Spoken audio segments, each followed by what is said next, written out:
encuentran presentes, a los que todavía no llegan también, por ahí les comentan que hubo una felicitación, y entre ellos, por supuesto, incluir a los voluntarios que durante todo el año en nuestros talleres fungen como instructores y son nuestros maestros en Girasoles. Una felicitación, pero como siempre digo, más que una felicitación, un agradecimiento por todo lo que recibimos de ustedes como maestros. Antes de continuar, me voy a permitir ceder el micrófono al maestro Sergio Armendáriz, que además de ser nuestro anfitrión, como ya lo sabemos, pues nos va a dar unas palabras de bienvenida el día de hoy. Gracias, muchas gracias.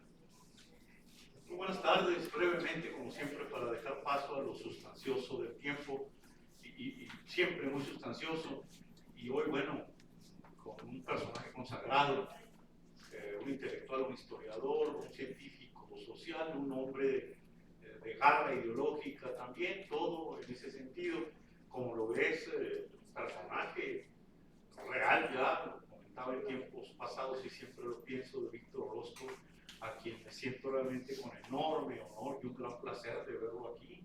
Comentaba hace un momento, Víctor, que muchas gracias por la hospitalidad y no, le comenté inmediatamente con reflejo rápido, por honesto y sincero, que la hospitalidad se la dan ustedes a la pedagógica aquí en Juárez. Ustedes son los anfitriones y el espacio es el pretexto nada más para que su anfitrionía humana de gran calidad, de gran intelectualidad, de academia, Girasoles es algo sumamente noble e importante. Entonces son verdaderamente los protagonistas ustedes, y qué mejor que en el 15 de mayo, me decía también Yuri hace un momento, dice, bueno, pues yo te hacía descansando por el día inhábil. Entonces le respondí inmediatamente con la confianza que le tengo, pero también por el sentido real de lo que dije. No, ¿y qué se me nota? Que estoy cansado. Al contrario, me siento muy honrado, con un enorme placer de que Girasoles esté aquí en este 15 de mayo, que los maestros en esta universidad se sientan acompañados por ustedes, y que la conversación de hoy, pues simple y sencillamente, resulte tan extraordinaria en un tiempo en donde la palabra se rebaja, se degrada, se aligera, se aliviana, se pierde, se indignifica. Y bueno, tenemos en Víctor justamente la némesis, el antídoto importantísimo para dignificar a la palabra. Qué bueno, qué importante el conocimiento también. Y bueno, pues sin más, agradeciendo a Carola, que es extraordinaria, por ahí nos hizo llegar una deliciosísima paella. La disfrutaron algunos investigadores que vinieron al foro sobre hermenéutica analógica aquí a la unidad. A todos quisiera, a todos reconocer a Servando, que siempre es un amigo extraordinario, un extraordinario caballero. Por allá Perla, que siempre está pendiente también de todo lo que se ofrece. A Ramón que está comprometido con el delicioso café. Pronto, te das la vuelta pronto, mi querido Ramón. Y a todos ustedes, a Berta, a la que acabo de saludar, por allá Armando, en fin, por favor, disculpen que no remita personalmente, pero ya estoy usando de más un tiempo que realmente es valioso cuando ustedes lo usan. Bienvenidos, muchas gracias, un placer y un fuerte abrazote en el Día del Maestro. Gracias.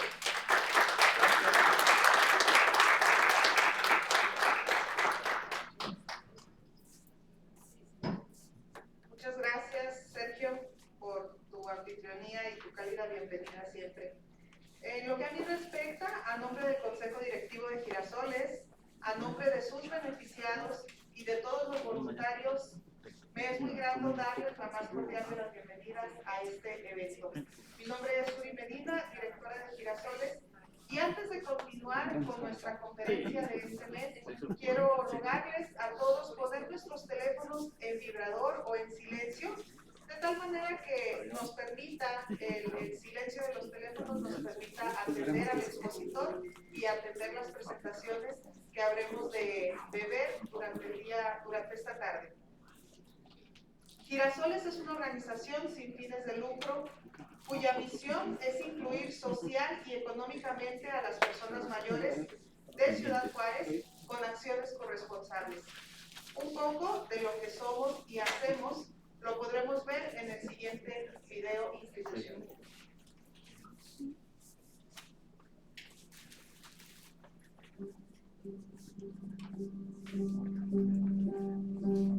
reducción progresiva de los bajos niveles de fecundidad y el descenso de la mortalidad, así como la prolongación de la vida entre las personas de mayor edad, resulta en el envejecimiento de la población en el mundo.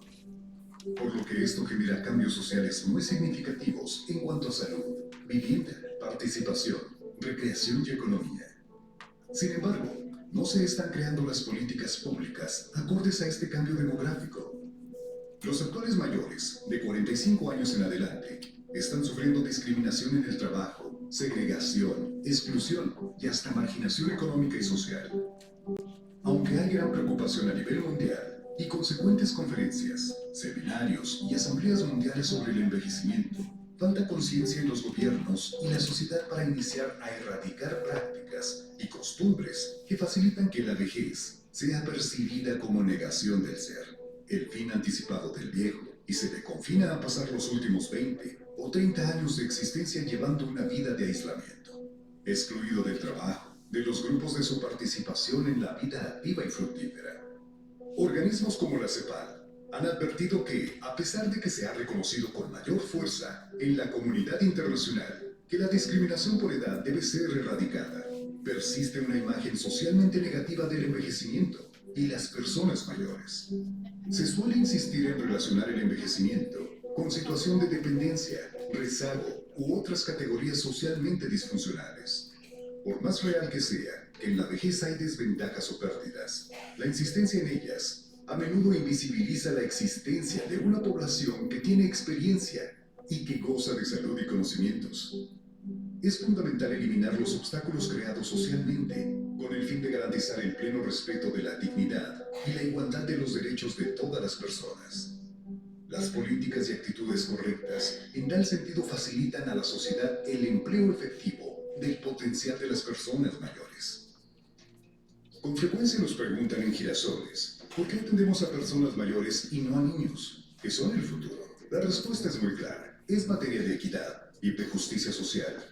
Es materia de equidad porque la mayor parte de las organizaciones dedicadas a personas mayores atienden cuidados físicos y porque muchos donantes se abstienen de apoyar económicamente a este sector poblacional. Y es materia de justicia social porque el ciclo de vida incluye la etapa de la vejez, por lo que es un derecho del ser humano llevar una vida digna desde el nacimiento hasta su muerte, no concluye antes. La misión de Girasoles es una misión que está sumamente orientada a promover la inclusión del adulto mayor en la comunidad de manera corresponsable. Esto es, nosotros hacemos todas las actividades que hacemos con el propósito de promover que el adulto mayor se sienta incluido en la sociedad. ¿Qué es lo que quiere Girasoles? Pues quiere contribuir a ofrecer oportunidades de desarrollo humano en las personas mayores de Juárez. ¿Cómo? A través de la educación, a través de la vinculación con la comunidad, a través de asegurar un trabajo y a través de la asesoría que le permita mejorar sus ingresos y a lo mejor asegurar su patrimonio. Es así que Girasoles, en alianza con la Fundación del Empresariado Chihuahuense, la Fundación Paso del Norte para la Salud y el Bienestar, la Fundación Rosario Campos de Fernández y otras organizaciones sociales, empresas y personas, y también con una planta de voluntariado, contribuimos a mitigar la exclusión de las personas mayores de 45 años en Ciudad Juárez. Iniciando en el 2005, Girasoles ha trabajado ininterrumpidamente y diversificado sus acciones y actualmente ofrece 4 programas. Programa educativo, para desarrollar aprendizaje en las personas mayores de Juárez, con talleres, pláticas y excursiones educativas y acciones que desarrollen su sentido de pertenencia. Mis nietos me han dicho, abuelita, tú has cambiado, desde que tú estás en Girasoles eres otra, ya no eres la misma persona triste que era antes, y ahora eres una persona que tiene más vitalidad, eres más activa, tienes muchas cosas que antes no hacías. Ahora, al encontrar a Girasoles, que tengo 6 meses y medio yendo, es realmente poco, pero para mí ha sido muy enriquecedor, porque gracias a eso yo tengo actividad tanto física como mental. Girasoles me ha brindado una etapa de casi una década de entrar, salir, y cada vez que voy ahí crezco y maduro un poco más. Me da la oportunidad de ser yo, de vivir yo, libre, feliz y agradecida. Yo le diría a la gente que no conoce Girasoles que se diera la oportunidad de conocer los talleres, porque aún a nuestra edad podemos aprender, podemos hacer algo por nuestra salud, podemos hacer ejercicio, podemos aumentar nuestros conocimientos y fortalecer nuestros músculos y lo que se puede. Programa de vinculación para relacionar a las personas mayores de Juárez con su comunidad, con conferencias comunitarias y reconocimiento a trayectorias de vida activa de las personas mayores que por su cuenta han permanecido vigentes en lo social y lo productivo. Fíjate que recibí ese reconocimiento con mucha emoción, yo no lo esperaba. Y resulta que salí ganador y no, hombre, qué va.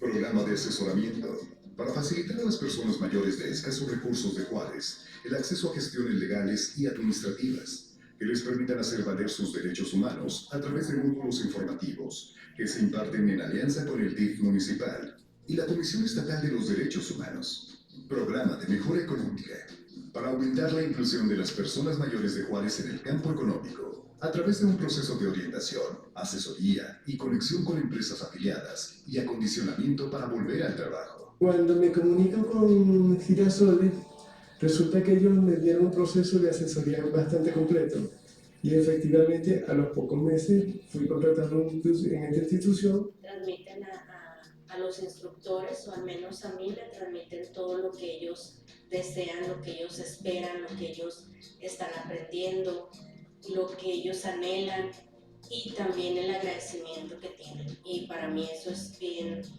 gratificante. A mí me ha impactado saber de lo que soy capaz también, en saber que no nomás voy a dar una clase y ver si se aprende o no, sino que yo estoy esperando la clase también con el mismo gusto que ellos la reciben y que me voy muy contenta, salgo de Girasoles así como cantando y súper contenta. Yo soy feliz en Girasoles. Te invitamos a participar en la construcción de una sociedad incluyente de las personas de todas las edades. Y recuerda que, en Girasoles, añadimos vida a los años.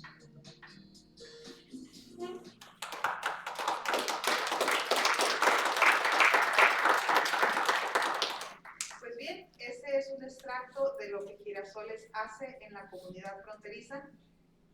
Y el día de hoy, para continuar, me permito mencionar la presencia de las ejecutivas de programas Alma Frausto, Elma Castruita y Perla Ordaz, así como las coordinadoras de los diferentes programas que tiene Girasoles, Denise Montserrat, Gabriela Zamora, Gabriela Campos y el auxiliar de servicios José Luis Alvidres. En este momento aprovecho para agradecer la presencia y el apoyo técnico de Gerardo García, quien nos facilita la transmisión de estas conferencias a través de redes sociales. Gracias, Gerardo. Y en la colaboración también voluntaria de Pablo Urbina, que es nuestro fotógrafo, no nada más oficial, sino fotógrafo de lujo también. Muchas gracias a ambos. Girasoles trabaja en alianza con la Fundación del Empresariado Chihuahuense y está vinculado también con instituciones como la Comisión Estatal de los Derechos Humanos, el DIF municipal, entre otras instituciones, además de contar con el apoyo a lo largo del año de alrededor de 50 voluntarios. Agradecemos esta tarde a la Universidad Pedagógica Nacional del Estado de Chihuahua y al maestro Sergio Armendáriz, que nos permite que estas instalaciones sean la sede del ciclo de conferencias comunitarias 2024. Esta actividad de las conferencias mensuales forma parte de nuestro programa de vinculación con la comunidad. Y bien, para entrar ya en materia de nuestra conferencia, les recuerdo y les solicito amablemente que pongamos nuestros teléfonos en modo silencioso o en vibrador. Debido a la agenda que tenemos, al programa que tenemos en esta tarde, vamos a escuchar la conferencia y posteriormente habrá solamente 3 espacios para preguntas. de tal forma que no podamos obviar un poco el tiempo y continuar con la segunda parte de nuestro programa, que es la entrega del segundo premio Adelante. Es para nosotros un honor presentar y recibir en este recinto a nuestro ponente, el doctor Víctor Orozco, que viene a exponernos el tema Dos textos de John K. Turner, México Bárbaro y ¿Quién es Francisco Villa? Dos miradas al periodista rebelde de la Revolución. Es muy conocido nuestro expositor, pero no podemos omitir la lectura de su semblanza. El doctor Víctor Orozco estudió la licenciatura en Derecho en la Universidad Autónoma de Chihuahua y la maestría y doctorado en Ciencia Política en la Universidad Nacional Autónoma de México. Fue profesor de tiempo completo por oposición en la UNAM hasta 1985. Es autor de una docena de libros individuales y alrededor de 50 artículos en obras colectivas. Fundó y dirigió la obra colectiva anual Chihuahua Hoy, Visiones de su Historia, Economía, Política y Cultura, desde el año 2003. Fue fundador y director de la revista Cuadernos del Norte de 1988 a 1995. En el año 2006 fundó y dirigió la revista Cuadernos Fronterizos, actividad que realizó hasta el año 2020. Ha recibido diversos reconocimientos, entre otros el de Creador Emérito del Estado de Chihuahua en el año 2006 y Medalla al Mérito Cultural Víctor Hugo Rascón Banda en el año 2012. En este mismo año fue nombrado Maestro Emérito de la Universidad Autónoma de Ciudad Juárez y en el año 2021 recibió el premio Girasoles Vida Activa de la asociación que el día de hoy es su anfitrión. Recibámoslo, por favor, con un fuerte, fuerte aplauso.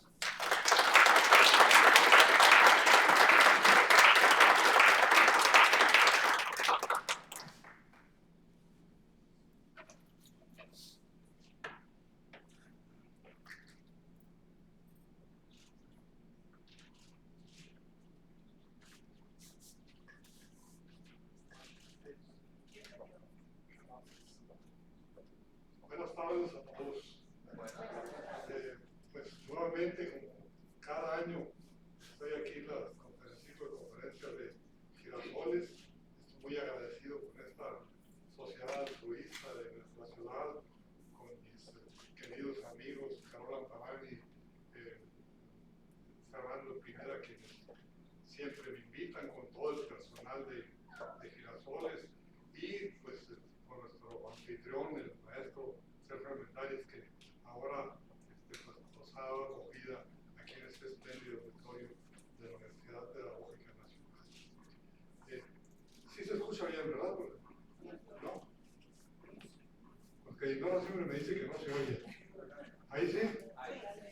Bueno, voy a hablarles de un autor que seguramente muchos de ustedes habrán leído, cuando menos el libro por el que se le conoce, que es México Bárbaro, y el otro material pues es bastante un poco conocido, salvo para historiadores pues especializados, de John K. Turner. Este periodista norteamericano que escribió este libro en 1909, se publicó en inglés en 1910, por lo tanto, en español tuvo que esperarse casi 50 años en publicarse, porque fue hasta 1955 cuando se publicó aquí en México. De tal manera, pues, que el público que lo conoció, pues fue básicamente el norteamericano, aunque él estaba muy interesado en eso, justamente en denunciar las atrocidades del régimen de Porfirio Díaz y la complicidad del gobierno de los Estados Unidos en el público norteamericano. Se publicó en una revista de izquierda de Estados Unidos y pues como les digo, ahí quedó la publicación, pero sí fue conocido por algunos protagonistas y revolucionarios, y por uno en lo particular, por Francisco I. Madero, que él sí leía el inglés y sí tuvo acceso a este libro.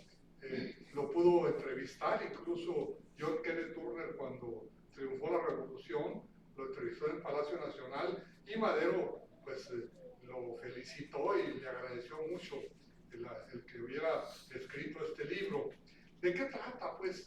¿Por qué tan importante el libro de Turner? Y ha ido creciendo su importancia, curiosamente, ¿no? No es de esos libros que pues se leen y ya quedan allí arrumados como tantos otros que hay de la época, ¿no? Que ya difícilmente alguien se acuerda de ellos o alguien los saca de nuevo a colación. Pero no, Turner sigue inspirando trabajos, y hace unos 5 años una historiadora publicó una biografía de Turner. Hace poco otra historiadora acaba de publicar otra biografía de Turner. Entonces y hay una polémica en torno a su personalidad, incluso es un actor vivo, a pesar de que su libro pues tiene ya más de 100 años. ¿En qué consiste la importancia de este libro? Bueno, algunos entre crítica y pues queriendo significar el libro, decían, es que es casi un libro de terror, el de Turner, ¿no? Describe cosas espeluznantes que sucedían en el México de Porfirio Díaz, en el México prerevolucionario, algo que ni se podía creer que existiera en este país. Pero era raro esto, estamos hablando de principios del siglo XX. ¿Era raro esto en el mundo? Pues no era raro estos que podrían llamarse escritos de terror, pero que no eran reportajes y eran informaciones periodísticas, pues existieron en diversos lugares del mundo, ¿no? Hay en particular un autor irlandés, Roger Casement, quien era irlandés y incluso murió por la independencia de su país, por Irlanda, pero mucho tiempo fue embajador o miembro del cuerpo diplomático inglés, y con ese carácter pues fue cónsul en el Congo belga, el antiguo Congo belga, aquel que le habían entregado en propiedad a Leopoldo II, el rey de Bélgica, el hermano de Carlota, por cierto, esta que se decía emperatriz de México, ¿no? Y después fue nombrado cónsul en Brasil y conoció la esclavitud del Amazonas. Menciono esto porque Casement, que es más o menos contemporáneo, sus informes, que fueron muy famosos, son de 1904, 1906, apenas unos 2 o 3 años antes del libro de Turner, y Casement describe cómo era lo que hacían los belgas en el Congo, ¿no? Las barbaridades que hacían. Dicen que Leopoldo II, el rey de Bélgica, cometió un genocidio más grande que el holocausto que cometió Hitler con los judíos. Mató a 10 millones de personas en el Congo, ¿no? ¿Y cómo las mataban? Pues por hambre, sobreexplotación, con torturas. Casement describe cómo a los que no cumplían con la cuota del caucho les aplastaban el pene con un martillo, ¿no? Cosas de ese tipo, ¿no? Y luego después describe Casement lo mismo en la Amazonía peruana, donde también la explotación de los indígenas peruanos era igual de bárbara que la de los habitantes del Congo. Igual, es la barbarie absoluta, ¿no? Bueno, dicen, esto pasaba allá. Pero en México pasaba lo mismo.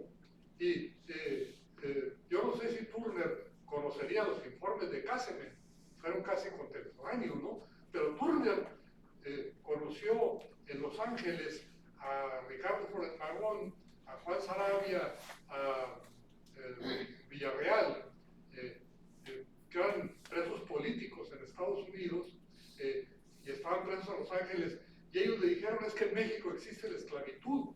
Y él les dijo, no, ustedes me están hablando porque son socialistas.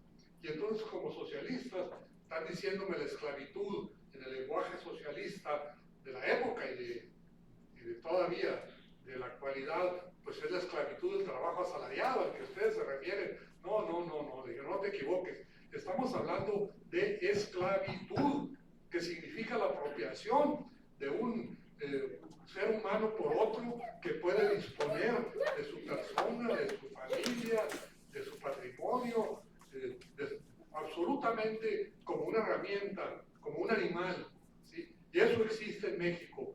Entonces Turner dice, se sorprende y dice, bueno, si eso existe en México, yo tengo que conocerlo, ¿no? Y entonces planea un viaje a México, Turner, estando en California, y se asocia con otro mexicano muy notable, desafortunadamente más o menos olvidado. Pedro Siller lo recordaba en algún momento en uno de nuestros números de Cuadernos Fronterizos, Lázaro Gutiérrez de Lara. Lázaro Gutiérrez de Lara fue otro miembro del Partido Liberal Mexicano, luego se separó de Flores Magón, pero era pues un convencido socialista también. Estuvo aquí en Ciudad Juárez, por cierto, después de la toma de Ciudad Juárez, y es famoso por las conferencias que dictó aquí en Juárez, en el Teatro de los Héroes en Chihuahua. Y Lázaro Gutiérrez de Lara tenía una larga historia, como era abogado también, como periodista, como agitador social, como conferencista, y había estado pues en varios lugares de México. Era perseguido de la policía porfirista, estuvo en la huelga de Cananea, y conocía pues muy bien todo, no solo la geografía nacional, sino conocía muy bien todo el panorama político y qué sucedía en el régimen mexicano. Entonces se asociaron y Lázaro Gutiérrez le sirvió de guía y de traductor, porque Turner ellos champurraba el español, pero no lo hablaba muy bien, y se integraron en México. Turner se presentó como un inversionista norteamericano con muchos dólares, y llegaron, la primera pista que ellos tenían, iban a seguir el rastro a los yaquis, que en aquella época estaba la infame guerra contra los yaquis, el genocidio contra esta nación de Sonora, y capturaban a los yaquis y se los llevaban presos, las familias completas, a hombres, mujeres y niños, no solamente a los que estaban luchando contra el ejército, sino arrasaban con toda la población yaqui y se la llevaban a las fincas enequeneras de Yucatán. Entonces ellos lo primero que se plantearon es seguir el rastro de los yaquis, ¿no? Y los siguieron y sabían que los yaquis los llevaban en tren hasta cerca de Guadalajara. Ahí los hacían caminar mucho trecho a pie, hombres, mujeres y niños, y luego se los llevaban en partes a pie y en partes en tren hasta Veracruz. Y en Veracruz se les perdía el rastro a los yaquis. Nadie sabía ya qué había pasado con los yaquis de Sonora. Entonces ellos investigaron y dijeron, pues los yaquis de Sonora se los llevan forzados a la esclavitud a Yucatán. Entonces llegan a Yucatán, llegan a las fincas enequeneras de Yucatán, ahí donde reinaba esta orgullosa casta sagrada, la casta divina, como les decían a los enequeneros, a los grandes enequeneros de Yucatán, esos que construyeron el hermoso Paseo Montejo de Mérida, ¿no? Esas fincas suntuosas, suntuarias, ¿no?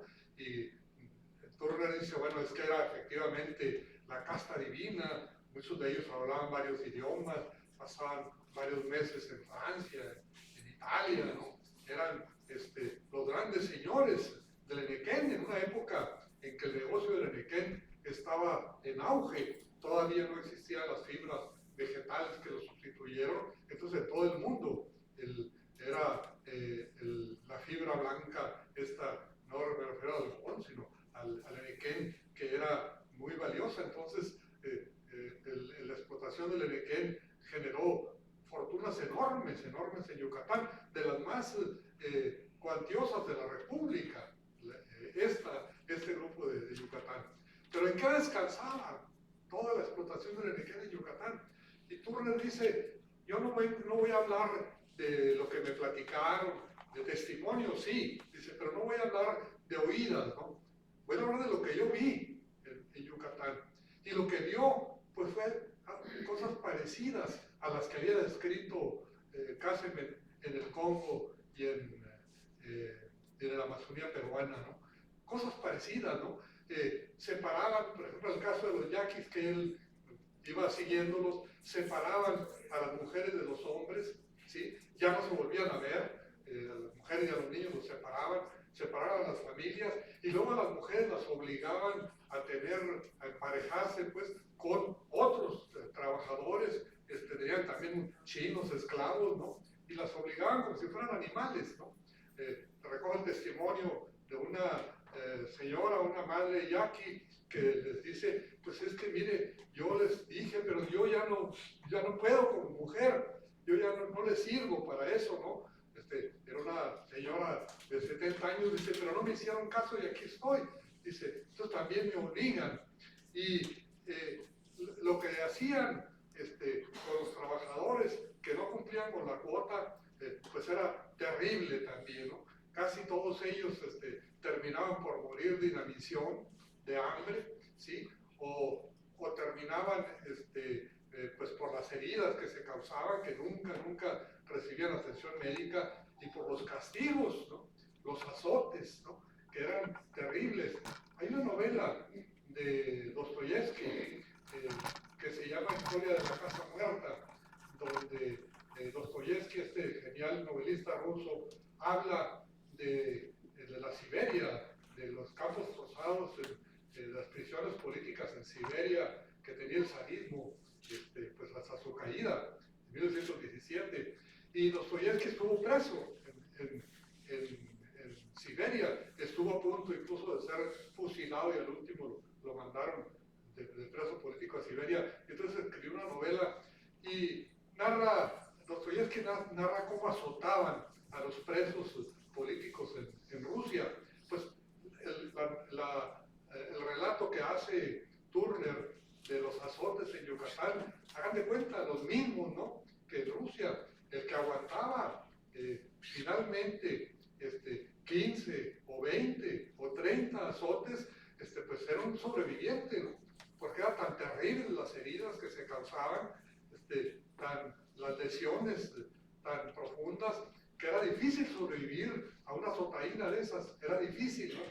Y Dostoyevsky dice, había presos que enseñaban las cicatrices de una o de dos azotaínas que les habían dado, ¿no? Pues lo mismo sucedía en Yucatán con los mayas, con los yaquis, pero no solamente con ellos, porque la otra parte que describe Turner son los trabajadores enganchados, que esos eran trabajadores reclutados en toda la República, pero una buena parte de la Ciudad de México y en lugares cercanos a la Ciudad de México, que les ofrecían trabajo, les pagaban una cantidad y ya con eso quedaban enganchados, entonces los llevaban a Yucatán y ya pues, se perdían de por vida, ya no se les volvía a ver, ¿no? Ellos pensaban pues que iban a recibir un alto salario y que iban a regresar como los migrantes de hoy, como los raceros de hoy, pensaban que iban a regresar pues para darles mejor vida a sus familias,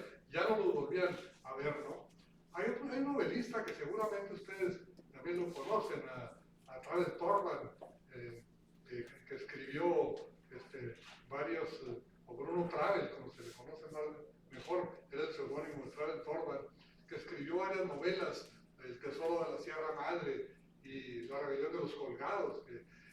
Yo no sé si él se inspiraría en Turner, porque él también viajó a Yucatán por aquella época y también hizo testimonios, pero las descripciones que hace en las novelas y en la película son muy parecidas a las de Turner, ¿no? Pero no permaneció Turner en Yucatán. Dio cuenta y presentó en sus reportajes un informe tan completo de cómo eran las relaciones, de cuánto costaban. Dice, me ofrecían a mí, como un gran inversionista norteamericano, pues que iba a pagar en dólares, desde luego, y a precios sobrevaluadas algunas de las haciendas de Nequenera. Entonces el dueño me la ofrecía, y dice, bueno, pues casi se la estaba pagando al doble de lo que valía. Y decía, pues está claro, le decía el dueño, usted debe de contar que junto con la hacienda pues van los trabajadores. Y le decía a Turner, oiga, pero pues los trabajadores no son esclavos. Bueno, dice, no, nominalmente no, decía el nequenero, formalmente no son esclavos porque en México la Constitución prohíbe la esclavitud, pero los hechos, dice, yo le doy los papeles de cada uno de ellos y con eso basta. Usted, si se llegaran a jugar con esos papeles, usted lo reclama en cualquier lugar de la República, si es que se pudieran salir, dice que es casi imposible. Dice, y yo le ofrezco a $400 por hombre, que era, dice, yo sabía cuánto valían los esclavos, esto, dice, al gobierno le pagaban $65 por cada uno de ellos, dice, como esclavos, efectivamente, y el gobierno, pues no, formalmente no los vendía. El gobierno lo que hacía con todas las policías rurales y con todo el aparato policíaco y el ejército, pues lo que hacía era proteger todo el sistema inicuo del enganche. Bueno, pero Turner no se quedó allí, fue a Chiapas, al Valle Nacional, y dice, yo creía que no había un infierno peor en la tierra que Yucatán. Dice, sí hay uno peor, se llama Valle Nacional y está en el estado de Chiapas. Dice, ahí no son fincas eniqueneras, son fincas cafetaleras. Dice, y el trato, otra vez igual, ¿no? El trato que se da a los esclavos del Valle Nacional es increíble que suceda en el siglo XX.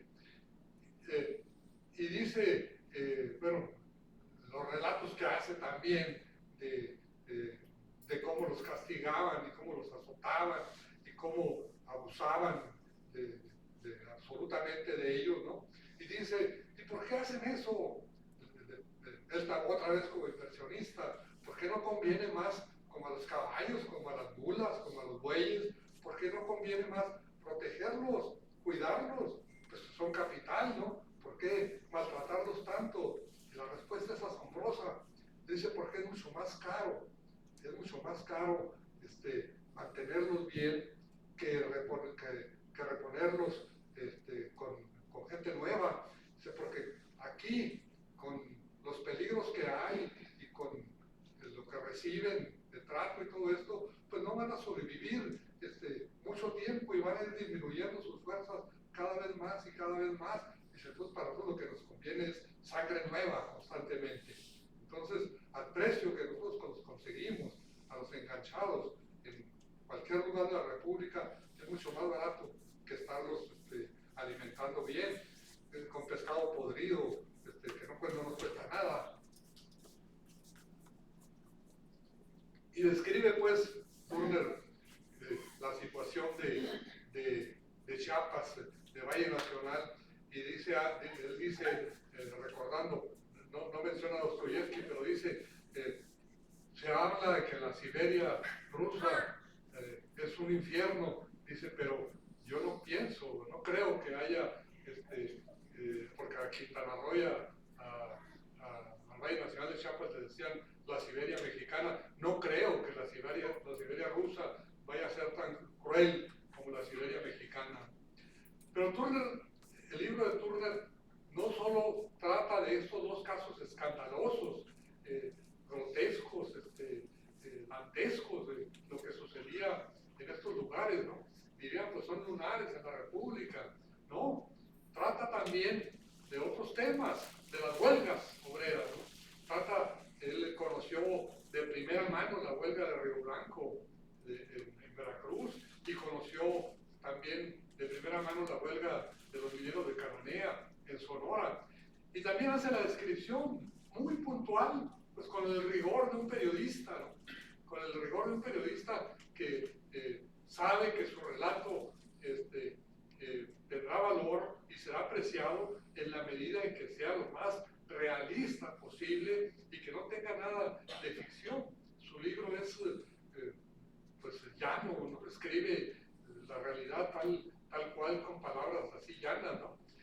describe cómo vivían los obreros textiles en toda la zona textil de Río Blanco y de Puebla, ¿no? Que pues fue de las primeras industrias en el país, y describe el horror, el terror también de ser obrero ahí en esas industrias textiles, que por cierto, déjenme decirles que pues no desaparecieron del todo, ¿no?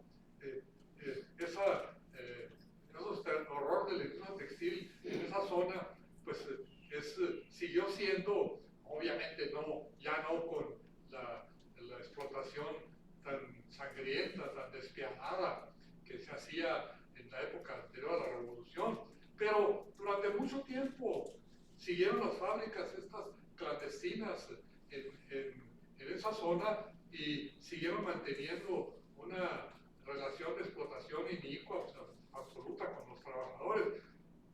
Como un testimonio personal, que nada más para pues, ponerle un poquito de sal, por allá en los años 80 yo viví en la ciudad de Puebla, tenía un despacho de abogado ahí, y me tocó defender a un joven obrero que le había una de las máquinas, uno de los telares, pues, de las máquinas que empleaban ahí, le había cercenado la mitad de la mano, así, le había quitado el pulgar y el índice, así, la mitad de la mano que le había quitado la máquina, ¿no? Bueno, presentamos la demanda laboral y me di cuenta yo de la iniquidad que había allí en Puebla y de cómo las juntas estas laborales de conciliación y arbitraje estaban tan coludidas que no solo no pudimos pues hacer nada, sino que ni siquiera pudimos notificar al patrón, ni siquiera eso. ¿Por qué? Porque eran fábricas clandestinas, ¿no? No estaban registradas en ninguna parte, no había noticia de ellas. La dirección, pues ahí estaba un portón de acero que nunca, íbamos con el actuario ahí de la Junta, jamás lo pudimos abrir, ¿no? No podíamos tener testigos.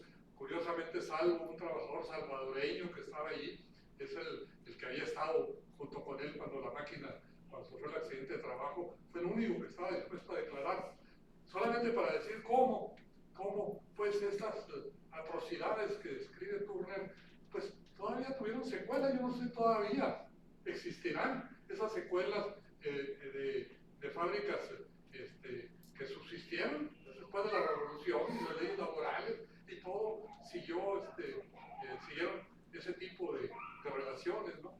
Bueno, pues Turner describe cómo fueron las huelgas, cómo fueron los obreros reprimidos, la matanza que se hizo tanto en Río Blanco como en Cananea, la masacre que se hizo con los trabajadores y cómo pues, los obligaron a regresar prácticamente en las mismas condiciones que de antes, cuando ellos reclamaban pues condiciones mínimas de trabajo, ¿no? De regreso, que no trabajar 16 horas, sino trabajar 14 o 12 horas diarias, ¿no? En fin, pero va más allá todavía Turner. Describe la Ciudad de México, cómo vivían las clases pobres en la Ciudad de México, cómo era la cárcel de Belén, ¿sí? Esa famosa cárcel de Belén que venía desde la época de la colonia y que también allí pues, recluían a opositores políticos y cómo pues, era tal el sufrimiento y tal el maltrato que se daba allí, que también se morían. El que aguantaba 6 meses ahí en la cárcel de Belén, pues era mucho. Y describe también, aunque él no estuvo allí, pero lo que era las cárceles de San Juan de Ulúa. Pero tenemos un testimonio muy valioso de esa época, justamente, de un chihuahuense, de Eleodoro Lea. Eleodoro Lea escribió un librito que se llama De Bachíniva a Ciudad Juárez. Él participó en la revolución, pero antes él era poeta, los poetas pueblerinos que les gusta pues, escribir, que son poetas naturales, ¿no? Y él se le ocurrió escribir una poesía y se las mandó al periódico Regeneración, que se repartía por ahí en la zona del oeste. Él vivía en Bachíniva y pues la policía porfirista estaba al tanto de lo que se publicaba allí y pues pronto lo agarró y lo mandó como disidente a San Juan de Ulúa. Y ahí le tocó convivir con Juan Sarabia, que lo había tomado preso aquí en Ciudad Juárez. Y hay muchos otros testimonios, estoy recordando este porque pues es uno muy cercano a nosotros, aquí a la gente de Chihuahua y al contexto nuestro, ¿no? Eleodora describe cómo era también las cárceles, las tinajas, les decían, de San Juan de Ulúa, ahí enfrente de Veracruz, y cómo también era difícil salir vivo de ahí, ¿no? Él dice, yo no sé, dice, no sé ni cómo salí vivo estuvo 2 años preso ahí, dice, salí sin las plantas de los pies, dice, porque me hacían caminar en cal viva, con las plantas desolladas, ¿no? Y salió con muchas lesiones, pero sobrevivió, y luego le tocó participar en la revolución. Por eso su librito, él participó en el levantamiento armado, ahí en el municipio de Guerrero, y le tocó participar en la toma de Ciudad Juárez. Pero entonces la descripción que hace Olea es la misma que hace Turner, ¿no? Eso nos permite, pues, la comparación entre dos gentes que jamás se conocieron y se tuvieron en cuenta uno al otro, ¿no? Entonces, este es el libro de Turner, ¿no? Pues, no sé si ya hay muchas ediciones, no sé si alguno de ustedes lo habrá ojeado, leído, pero realmente es un libro que desde mi punto de vista es la mejor justificación de la Revolución Mexicana. Yo pienso que no hay otro documento que nos explique bien por qué se produjo la revolución y qué tan justa era el alzamiento armado de 1910. Cómo una sociedad de privilegios tan insultantes como de la casta divina en Yucatán, se producía toda esta riqueza que se generó el porfiriato, las redes ferroviarias, pues que eran el ejemplo en el mundo, el proceso de industrialización, en fin, todo esto, cómo descansaba en una explotación desmesurada, inimaginable de los trabajadores del campo y de la ciudad, en algunos casos extremos como de Yucatán y de Chiapas, pero en general en el país lo que cambiaba era este tipo de sociedad, pues una sociedad de privilegio. Entonces eso nos explica muy bien el porqué de la Revolución Mexicana, ¿no? Bueno, pues con eso termino el primero, al otro no le voy a dedicar menos tiempo. Turner era miembro del Partido Socialista norteamericano y por eso tenía tanto contacto con los miembros del Partido Liberal Mexicano, con los magonistas, aunque en rigor ellos decían no somos magonistas, ¿no? Somos liberales del Partido Mexicano, socialistas o anarquistas, ¿no?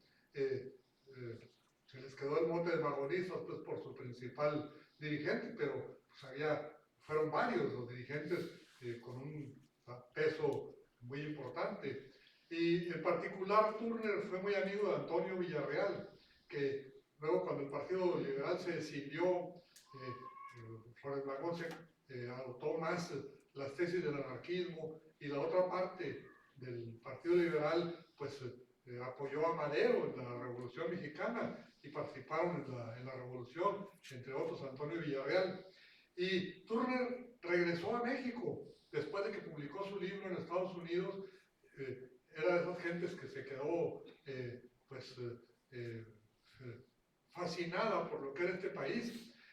Incluso pues su esposa, Ethel Turner, ella pues se murió en Cuernavaca. Ella también era parte del Partido Socialista y ella se quedó, después se separaron, ella se vino a vivir a Cuernavaca y ahí murió muy anciana y escribió también una biografía de su esposo, de Turner, ¿no? Ella murió, si no recuerdo mal, por los años 80 del siglo pasado, Ethel Turner, ¿no? Y todos estos, como tenían mucha camaradería con los socialistas mexicanos, pues Turner no se conformó y quiso publicar su libro en español, pero nunca pudo, ¿no? Pero sí, pues lo dio a conocer con alguna gente, ¿no?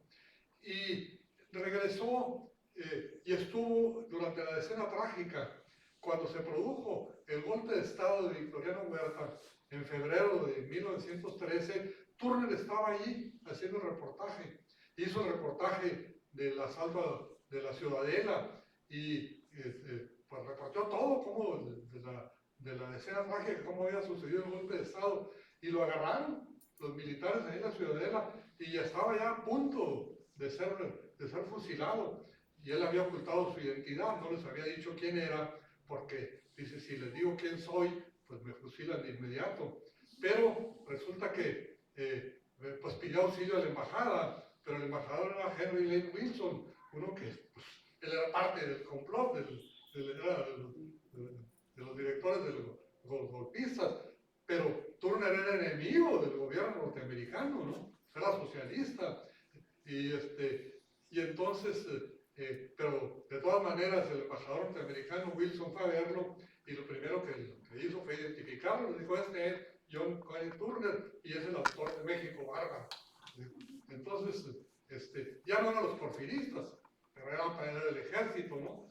Pero a pesar de eso, pues dijo, no, pues es norteamericano, y aunque el embajador vino y lo identificó, pues de todas maneras vamos a comprar una bronca con el gobierno de Estados Unidos y lo liberaron. Finalmente salió ya a punto de ser fusilado ahí en la Ciudadela, en la Ciudad de México. Y regresó a Estados Unidos, siguió ahí militando en el Partido Socialista y siguió escribiendo. Y aquí en El Paso se publicaba un periodiquito que se llamaba Paso del Norte. Bueno, se publicaba en El Paso porque ya estaba la imprenta, pero realmente era un periódico mexicano. Paso del Norte. Allí, por cierto, en ese periodiquito, Paso del Norte, ahí se publicó el primer libro sobre la Revolución Mexicana, el de Tomás Serrano, que se llamó Episodios de la Revolución en el estado de Chihuahua. Fue el primer libro sobre la Revolución Mexicana. Es muy interesante leerlo porque todavía no existían las facciones ni los grupos, entonces es un reportaje así de primera mano de cómo fue. Fíjense que ese libro, la toma de Ciudad Juárez fue el 10 de mayo, estamos recordando su aniversario ahora, de 1911, y ese libro se publicó en julio de 1911, apenas 2 meses después. Ya había un librito, el primero, sobre la Revolución Mexicana, donde hace una semblanza de todos los dirigentes de la Revolución en la época, ¿no? Bueno, pues en ese libro, en ese periódico, Paso del Norte, y en otros de Estados Unidos, Turner publicó siguió publicando artículos sobre, en ese caso, pues sobre la Revolución, y ahí publicó en 1915 un artículo, una serie de artículos que los juntaron unos editores, Luis Sandoval y otro que no me acuerdo su nombre, los juntaron y los publicaron bajo uno solo que se llamó ¿Quién es Francisco Villa?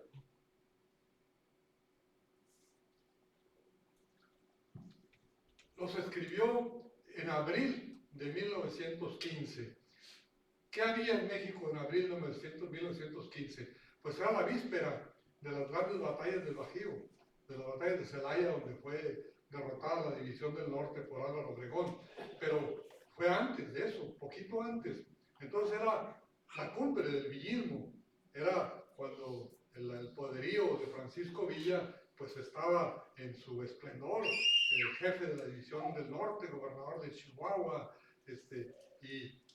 pues en ese momento todavía Estados Unidos no se decidía a quién reconocía y había una fuerte tendencia a reconocer a Villa como representante pues, del gobierno de México. Pero Turner, pues por sus conexiones con el Partido Liberal, principalmente con Antonio Villarreal, que ya para entonces era un general de la División del Norte, un general revolucionario que había optado por el carrancismo, no por el villismo, como lo había hecho pues, la mitad, el país se dividió en 2 partes, ¿no?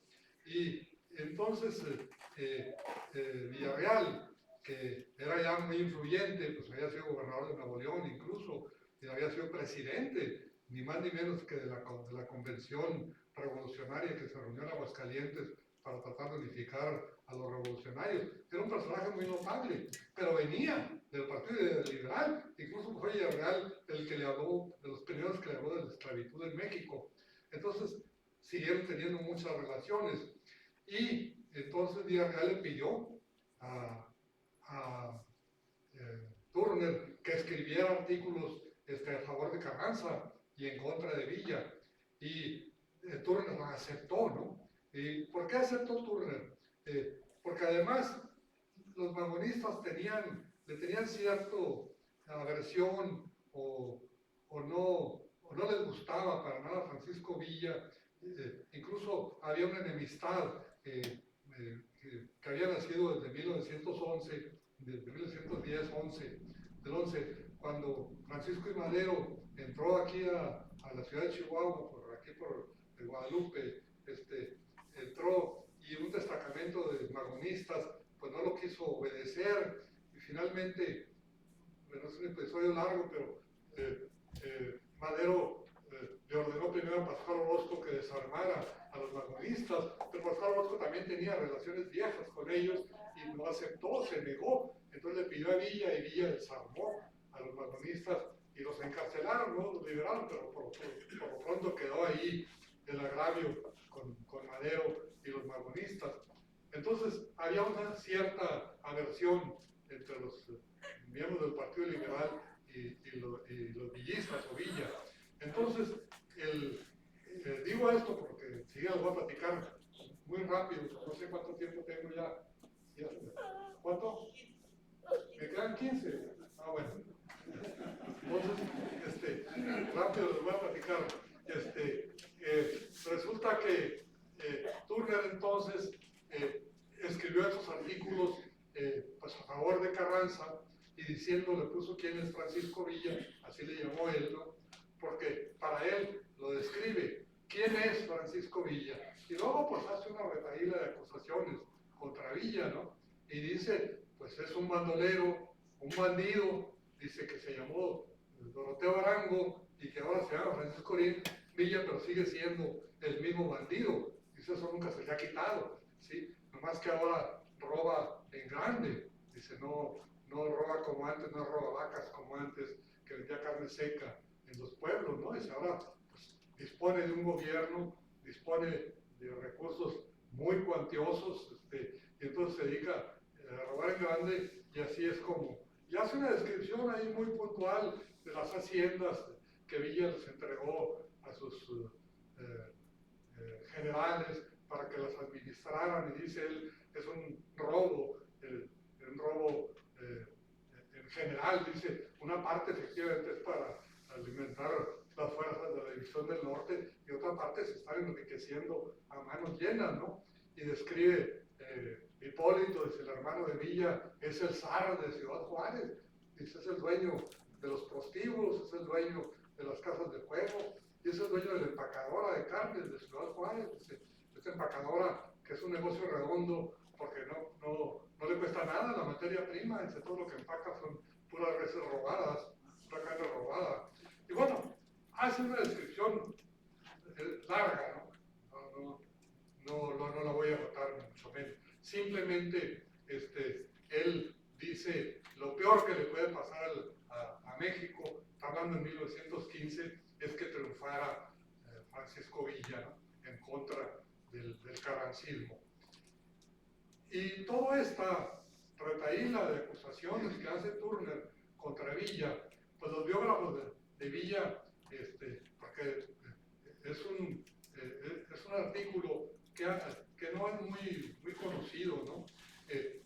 Frederick Katz, que es uno de los, yo creo que es el más importante, cuando menos de los últimos, el más importante biógrafo de Villa y del villismo y del contexto histórico, pero es que la obra de él es Villa y sus tiempos, Pancho Villa y sus tiempos, no es solamente sobre Villa. Y Katz dice, Villarreal, Antonio Villarreal, que era un general carrancista, le pagó $2,000 a John Kenneth Turner para que escribiera esos artículos contra Villa. Pero Cass tiene una reserva, dice, pero yo no creo, dice, conociendo pues, la militancia y los antecedentes de Turner, yo no pienso, dice, o es muy dudoso que Turner aceptara escribir por dinero, porque bueno, pues ya se le conocía por el libro y se sabía pues que era un periodista independiente de toda la vida. Dice, pero pues tampoco no es pues raro que la Villarreal pues sí cooperara con Turner. Turner no era una gente que tuviera dinero, pues era un periodista que vivía de eso, ¿no? Entonces hace una reserva ahí, pero sí consigna que, porque efectivamente Villarreal informó que le había entregado $2,000 a Turner. Pero Taibo dice es una indecencia de Turner, ¿no? Taibo dice sí, lo que hizo Turner simplemente fue un periodista pues desleal a su oficio, ¿no? Un chayotero, pues agarró dinero para escribir contra Villa. A mí me parece que la explicación de Cass es mucho más sensata, ¿no?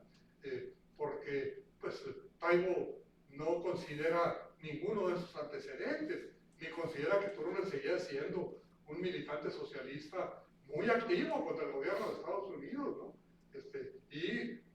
Pues defendiendo las causas del socialismo, tanto en México como en Estados Unidos, con la IWW, como se llamaba la International Workers of the World, que era una agrupación obrera socialista, y él era parte de esa asociación. Entonces, me parece que Taibo fue muy lejos, pues porque él es taponista de Villa, ¿no? Y creo que pues tendría que haber ubicado mejor a John Kenneth Turner. Pero es muy curioso que Taibo después escribe su libro, Yaquis, que es un buen libro. Taibo es un gran narrador, ¿no? A mí me gusta mucho leerlo, pero no, como historiador no creo que está al nivel de Cass, por ejemplo, ¿no? Pero en el libro de Yaquis sí cita abundantemente otra vez a Turner, ¿no? Entonces, pues digo, no se puede ser que acá Turner era el malo, el periodista vendido, y acá es el periodista verídico que escribe sobre los Yaquis, ¿no? Pues tendría que haberlo emparejado, ¿no? En fin, este es John Kenneth Turner, un periodista comprometido con sus ideas, comprometido con su oficio, y por esa razón, justamente por esa autenticidad con la que él escribió, incluso contra Villa, porque lo que él, en todo caso, yo siempre he dicho que hay que tomar en cuenta quién escribe, desde luego, es un dato importante saber quién escribe, pero sobre todo hay que ver los argumentos, sobre todo hay que combatir si es que uno está en desacuerdo o apoyar los argumentos, no cometer esto que se llama en lógica el error ad nominem, ¿no? Contra la persona, sino los argumentos. Y hay que discutir si lo que dijo Turner de Villa era cierto o no era cierto. Por lo pronto lo del empacador era absolutamente cierto. Incluso después de que Villa se pacificó, ya estando en Canutillo, entre los muchísimos pagos que le hizo Obregón a Villa cuando estaba en Canutillo, fue, y eso lo consigna Cass también, $50,000 por la pérdida de la empacadora de Ciudad Juárez, ¿no? Por indemnización, porque se la habían destruido supuestamente la revolución. No sé cuál revolución o quién, ¿no? Pero de todas maneras, pues Villa cobró la indemnización muchos años después, ¿no? Entonces, habría que ver si lo que dice de él, porque, bueno, pues es una versión del villismo, ¿no? Si uno lee a Taibo o lee a Salmerón, por ejemplo, que son, pues, los dos son amigos míos, ¿no? Pero si uno los lee, pues va a ver totalmente la versión contraria, absolutamente contraria, ¿no? Donde Villa se les culpa de todo, ¿no? Pero pues Turner escribió no cuando Villa andaba derrotado, ni cuando escribió cuando Villa estaba en su máximo poderío, ¿no? Curiosamente al mes siguiente, bueno, en abril, los 2 meses siguientes, hubo 2 batallas en Celaya, una a mediados de abril y otra a finales de abril, y luego otra tercera y una cuarta en Aguascalientes en agosto, y en agosto ya quedó desmantelada totalmente la División del Norte, derrotada por el ejército de Obregón. Pero en el momento en que escribe Turner, Villa estaba en su apogeo, ¿no? Y incluso con un aparato de espionaje fuerte que tenía Villa aquí en El Paso, ¿no? Y bueno, pues aún así se publicó el periodiquito donde salió el artículo. No quisiera extenderme más porque a lo mejor los canso, ¿no? Ojalá que alguien le hubiera inspirado alguna pregunta o alguna inquietud y vamos dejando un espacio para responderlas. Y pues les doy las gracias por su atención.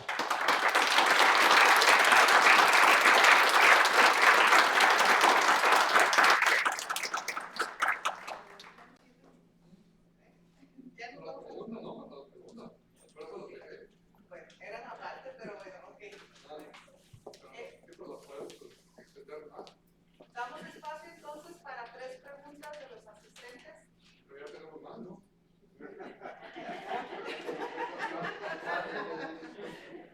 Ok, 5 preguntas por el tiempo que se dio el doctor Orozco.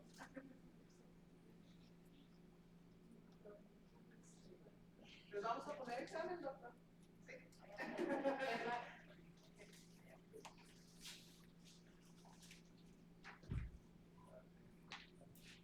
Sí, buenas tardes, un gusto volverlo a ver, doctor Víctor Orozco. Sobre los hermanos Flores Magón y señor Turner, sí, el libro ese, pues sí, yo lo leí años atrás. Por cierto, muchos aspectos están muy exagerados en contra de don Porfirio Díaz. Pero, claro, yo estoy de acuerdo del Valle Nacional. También se le pasó ahí que Victoriano Huerta casi exterminó a los mayas que había ahí en Yucatán, por eso usaba lentes, ¿verdad? Tuvo una enfermedad de la vista cuando estuvo en campaña contra los mayas. Y acá en Sonora, el segundo de don Porfirio Díaz, que era Bernardo Reyes, que también esa raza yaqui que usted menciona, yo los conocí allá en Sonora y es una raza de acero.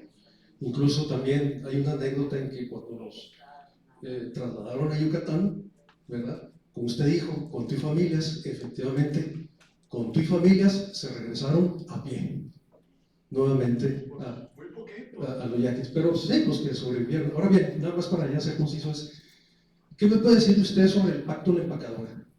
Porque ahí hay una mezcla, ¿verdad?, de magonistas con orozquistas, ¿verdad? Entonces también, cuando vinieron aquí a Ciudad Juárez, y cuando usted habla sobre lo que sucedió del arresto de los magonistas que venían aquí a Ciudad Juárez, también se les reclamaba a ellos porque en lugar de traer el distintivo tricolor o el listón en el brazo izquierdo, ¿verdad?, tricolor, en el sombrero o acá en el brazo, los magonistas traían un listón pero rojo. Perdón, los magonistas, sí, magonistas, no estaban declarados orozquistas todavía, ellos eran magonistas, ¿verdad? Entonces, no sé, me gustaría que comentara sobre si influyó mucho la derrota de Pascual Orozco para estar en contra de Madero y de Francisco Villa. Gracias. Pues la revolución, como ustedes saben, tiene muchos protagonistas, muchos bandos y muchas versiones, ¿no?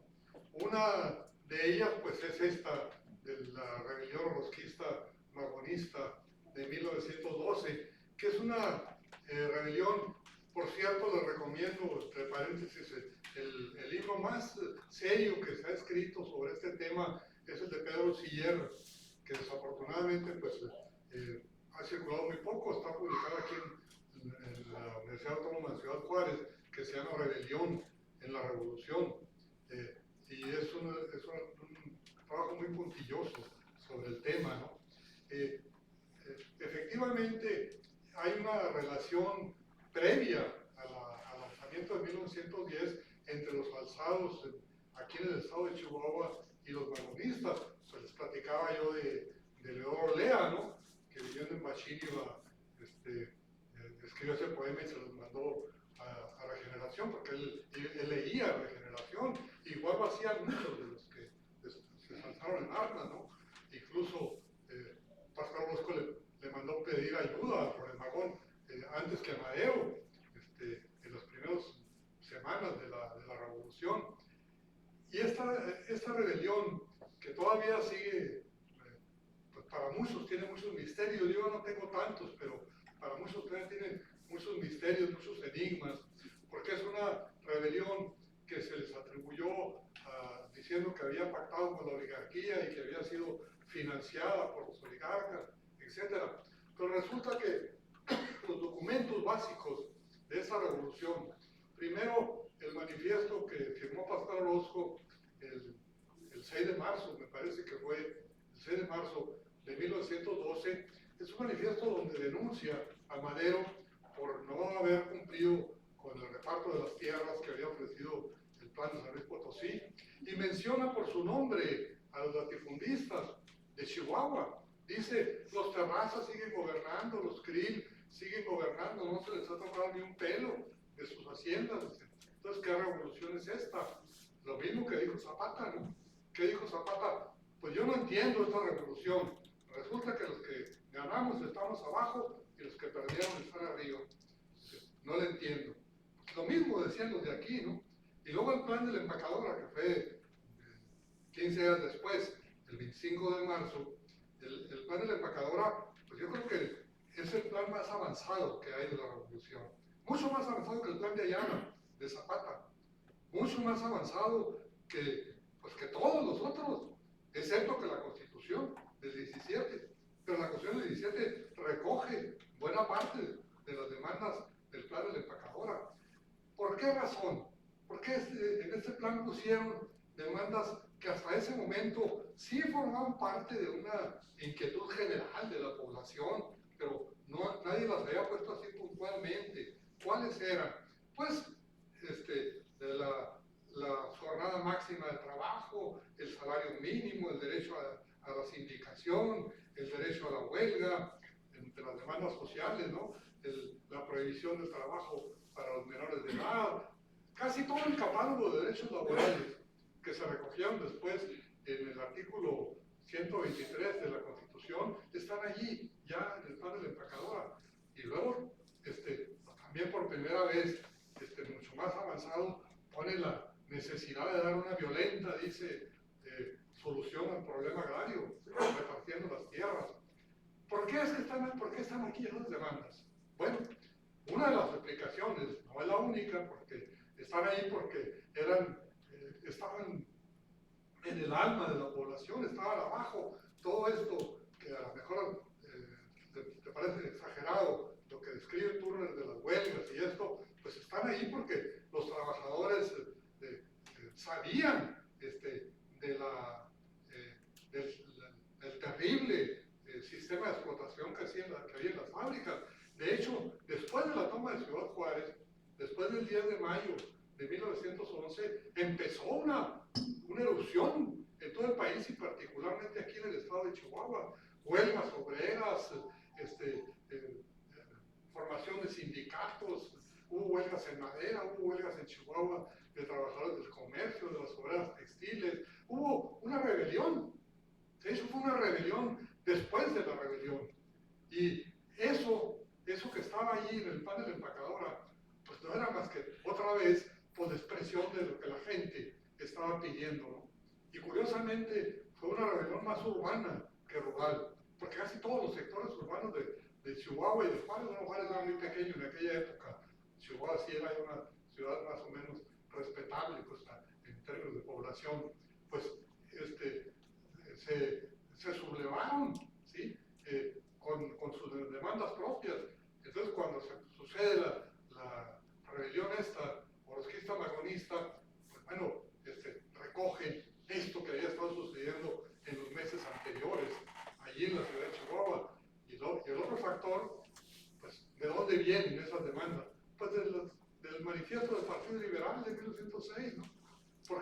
porque allí, en el plan de la empacadora, está José Inés Salazar, este general que era de Casagrandes, Campa, pues varios, ¿no? Que venían del magonismo. De hecho, ellos fueron los que empezaron la insurrección, no fue Pascual Orozco. De hecho, los primeros que se sublevaron contra Madero se sublevaron aquí, en Juárez y en Casagrandes. Esos fueron los dos focos iniciales, ¿no? Y luego, a Pascual Orozco, que era el jefe de los rurales, lo había nombrado Madero, pues estuvo pues él tenía el mando de armas del gobierno, ¿no? Y bueno, pero llegó un momento en que pues le plantearon, o estás con los tuyos, o estás con el gobierno, ¿no? O encabezas la revolución, o la revolución marcha. Y pues fue así como Pascual Orozco encabezó la insurrección esta. Del gran, es muy curioso cómo el plan de la empacadora es un plan contra la oligarquía y especialmente contra la oligarquía de Chihuahua, porque se mencionan en los documentos, ¿no?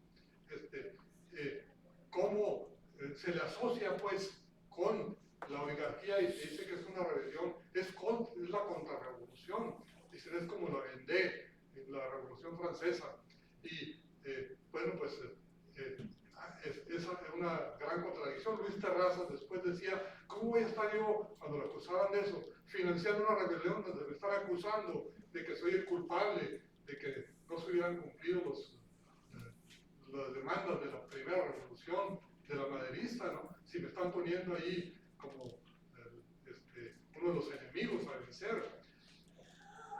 Los orozquistas o los que participaron en esa rebelión, ¿qué decían? Bueno, Marcelo Caragueo y el mismo Pascual Orozco y Salazar, ¿qué decían? Dicen que nos entregaron 1.200.000 pesos los Terrazas, dice, para financiar la rebelión. Dice, pero es un empréstito que nosotros lo decretamos, es un empréstito forzoso que decretó la legislatura del estado de Chihuahua. Si no lo hubieran dado voluntariamente, pues los quitamos. Dice, no es cierto que nos dieron nada, fue un préstamo forzoso como se hizo en toda la República con todos los revolucionarios, ¿no? Por medio de un decreto legal. Entonces, es muy largo el asunto, ¿no? Larguísimo. Pero en sustancia, pues es lo que podría responder por ahora, ¿no?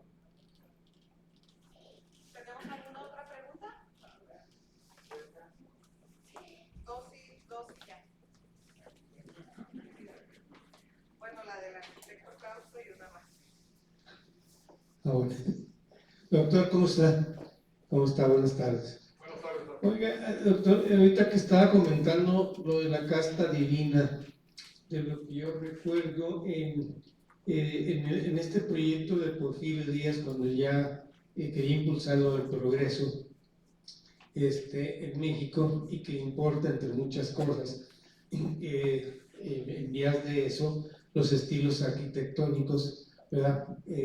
Los tres franceses, pues él se supone que su proyecto era para que las ciudades principales, pero también las haciendas que eran los centros productivos importantes, sobre todo en el Bajío y los que están mencionando ahorita en el sur, pues fueran una muestra, ¿no? de una renovación, se invierte en ello y en eso se pretendía que se iba a mejorar, ¿no? Desde la imagen, a través de los edificios y el urbanismo y todo eso. Pero entonces, mi pregunta sería, ¿cómo lo puedo entender ese choque al final que se da en estos tiempos que estamos hablando, ya cuando pues Porfirio Díaz pierde todo esto, ya deja de causar ese apoyo, y entonces estas castas divinas que eran pues no nada más que pudiéramos decir una élite, ¿verdad? Pero pues eran los altos productores. ¿Cómo choca esto a las consecuencias que se dan ya con el movimiento de la revolución?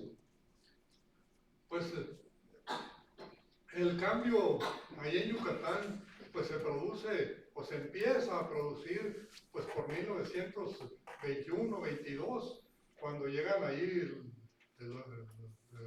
la revolución encabezada por los sonorenses, ¿no? Con Salvador Alvarado y con Felipe Carrillo Puerto, ¿no? Que son los que llegan ahí a distribuir las tierras y a hacerle justicia a los mayas, ¿no?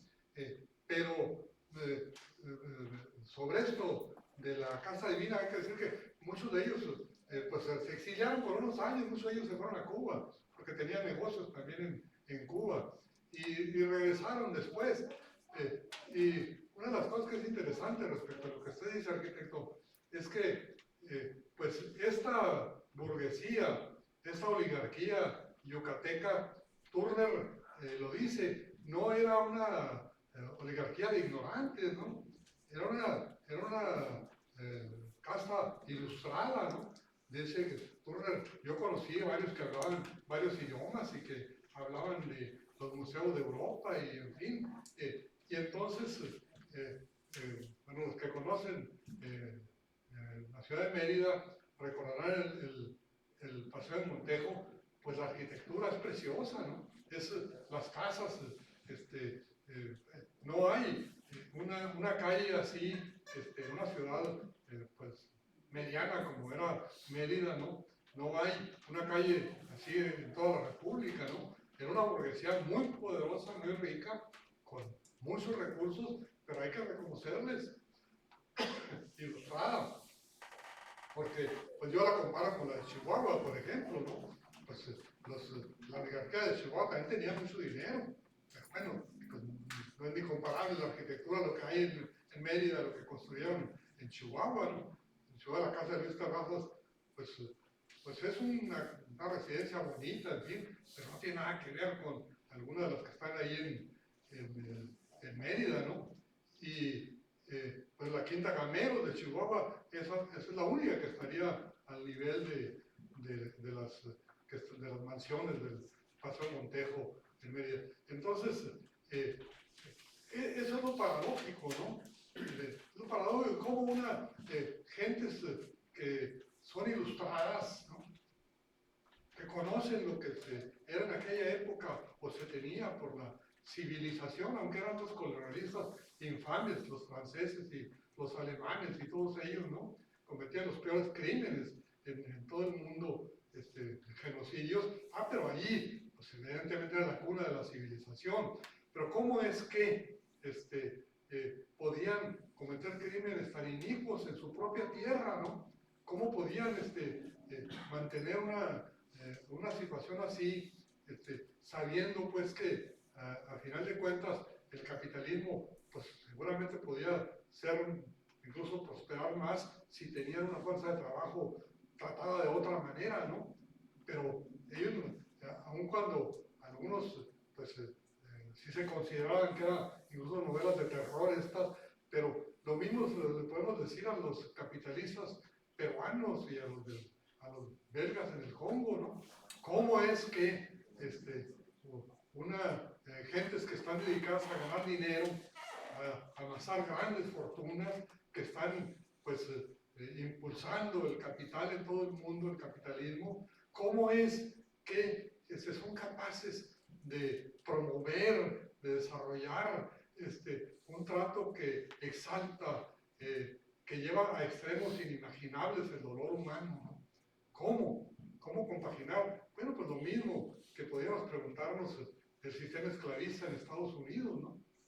Pero incluso era peor el trato que daban aquí que a los esclavos en el sur de Estados Unidos, aunque allá también era terrible, ¿no?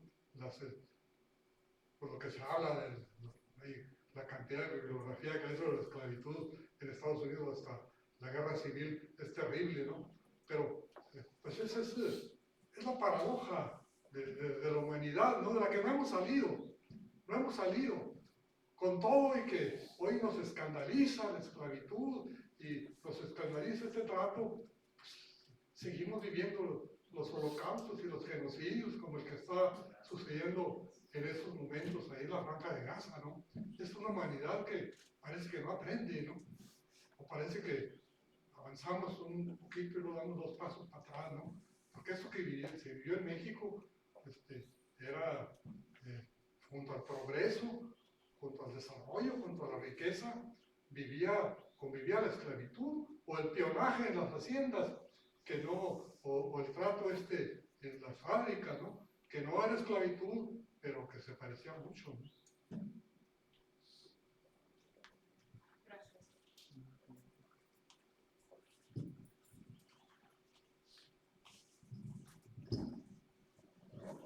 Muchas gracias, doctor. Quiero solicitar al doctor Servando Pineda si puede acompañarnos para hacer la entrega del reconocimiento. Y en lo que él sube a este escenario, quiero agradecer la presencia de nuestros consejeros, por supuesto el doctor Servando Pineda, presidente del Consejo, Carola Amparán, vicepresidente, y los consejeros José Ignacio Frausto, Gerardo Solano y Alfonso Herrera. Gracias por acompañarnos.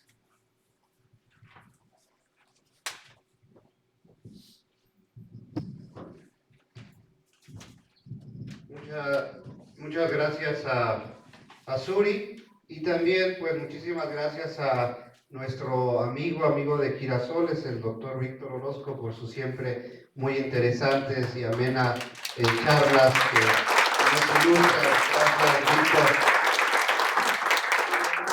Víctor. De Girasoles me voy a permitir leer el reconocimiento que siempre entregamos a quienes nos favorecen con estas charlas mes a mes. Girasoles, en alianza con FECHAC, otorga el presente reconocimiento al doctor Víctor Orozco por su valiosa participación como ponente en nuestro ciclo de conferencias comunitarias 2024 con el tema dos textos de John Keith Turner, México Bárbaro y quién es Francisco Villa, dos miradas al periodista rebelde de la Revolución, Ciudad Juárez, a 15 de mayo de 2024, firma su servidor y nuestra vicepresidenta Carola Amparán. Víctor, muchas gracias por la...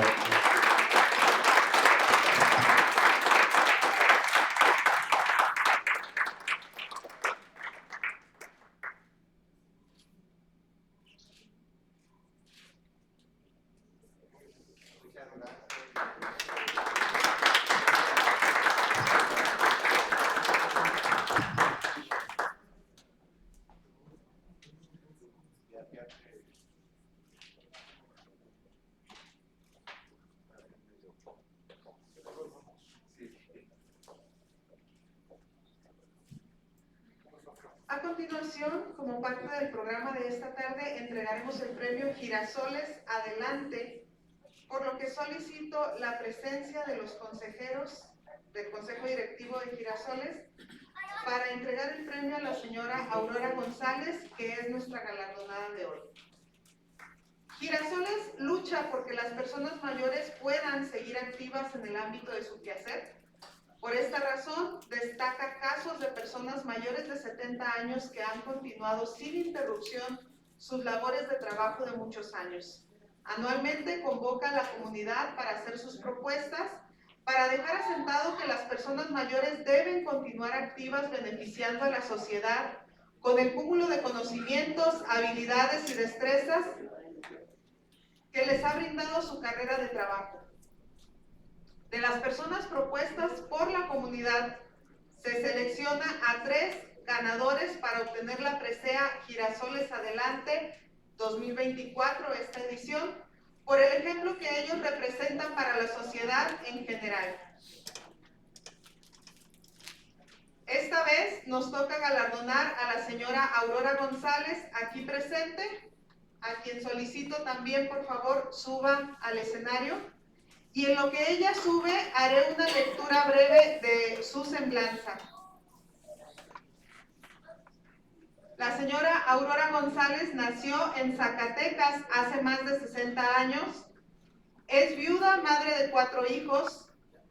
Laboró primero como secretaria, posteriormente continuó como vendedora de una firma internacional de cosméticos. Y esta actividad le permitió sostener a sus hijos, el pago de sus estudios, la compra de una casa para su familia.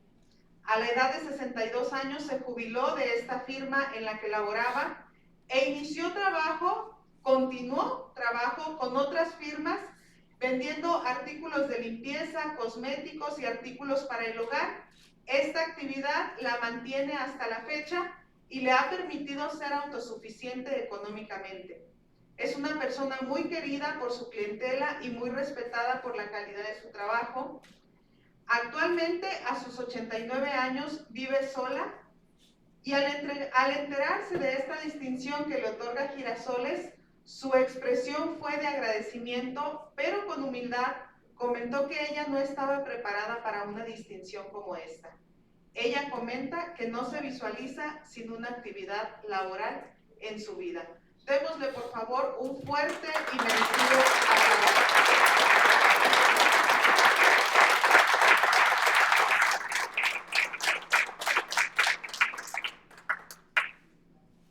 Y solicito, en lo que es entregado este reconocimiento,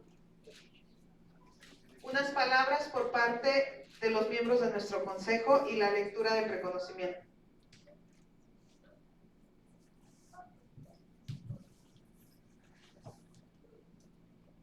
Buenas tardes a todos y todas. En nombre del Consejo Directivo de Girasoles, nos permitimos entregar este reconocimiento que se llama Premio Girasoles Adelante 2024, que Girasoles otorga a la señora Aurora González Aparicio por su vigente y continuado trabajo desarrollado con calidad e integridad a sus 89 años de edad. Ciudad Juárez, Chihuahua, a 15 de mayo de 2024. Felicidades, señora.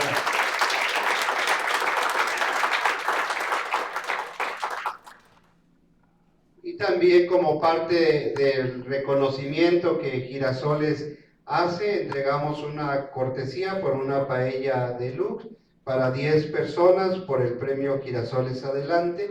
Y bueno, aquí viene la forma en que nos debe invitar a todos para que comparta su paella con ustedes queridos.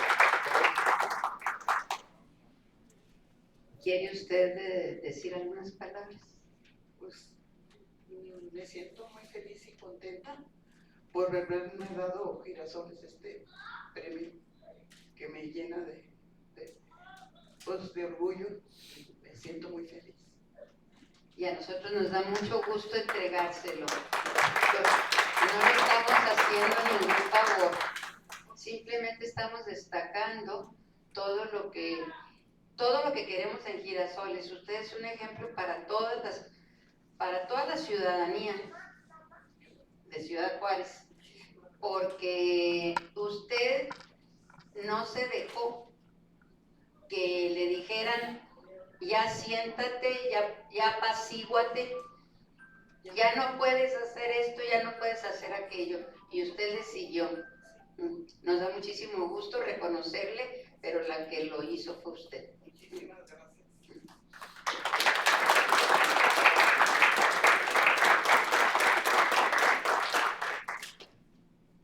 Es importante mencionar también que parte de estos premios incluye una beca para participar en el programa educativo de Girasoles y en actividades de vinculación que tiene Girasoles para todos sus beneficiados, para que la señora Aurora González sepa que desde este momento es becada de Girasoles para participar en los talleres.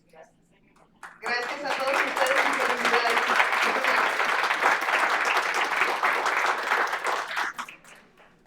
Pues bien, hemos llegado a la conclusión del programa de este día. Antes de despedirnos, solamente queremos decir los clásicos ya avisos parroquiales. Les solicitamos llenar el cuestionario que evalúa la organización de esta conferencia, ya que su retroalimentación es muy importante para nosotros. En este cuestionario pueden indicar si les gustaría colaborar con Girasoles, ya sea siendo donantes o bien participar como voluntarios. También pueden indicar si les interesa participar en las actividades educativas y de vinculación que tiene Girasoles. Otro anuncio, otro aviso parroquial es solicitarles que cada mes esta conferencia se lleva a cabo el tercer miércoles de cada mes, y la mejor difusión que nosotros podemos recibir es la que ustedes mismos realizan. Cuando invitan a su vecino, a su compañero de trabajo, a su familiar, Esa es la mejor difusión que nosotros podemos tener, por eso les pedimos que inviten a todos sus conocidos para que nos acompañen en la conferencia del mes de junio. Precisamente la conferencia del mes de junio se llamará Perspectivas Jurídicas y Económicas Post-Electorales. Se llevará a cabo el miércoles 19 de junio y el expositor será el maestro Alejandro Sandoval Murillo. Será en estas mismas instalaciones a las 5:30 de la tarde. En esta conferencia también, al terminar, se entregará el tercer premio Adelante 2024. En esta ocasión será entregado al señor Blas Escobar Flores y están todos cordialmente invitados. Durante el mes de abril, mayo y junio, Girasoles está participando en un redondeo que organiza una tienda de conveniencia de nuestra, bueno, no de nuestra localidad, está en todo el país, pero en Ciudad Juárez las tiendas OXXO tienen actualmente a Girasoles como beneficiaria de su redondeo. Les agradecemos mucho que cuando asistan a realizar compras a estas tiendas digan sí al redondeo e incluso ustedes mismos le indiquen al cajero que quieren redondear. Existe un proyecto de adquisición de un nuevo vehículo para que con este instrumento de trabajo nuestros programas puedan llegar a más personas en Ciudad Juárez. Finalmente, los invitamos a disfrutar de un ambigú preparado para ustedes con mucho gusto y con mucho esmero por parte de uno de nuestros voluntarios. Y muchas gracias por su asistencia y muy buenas tardes.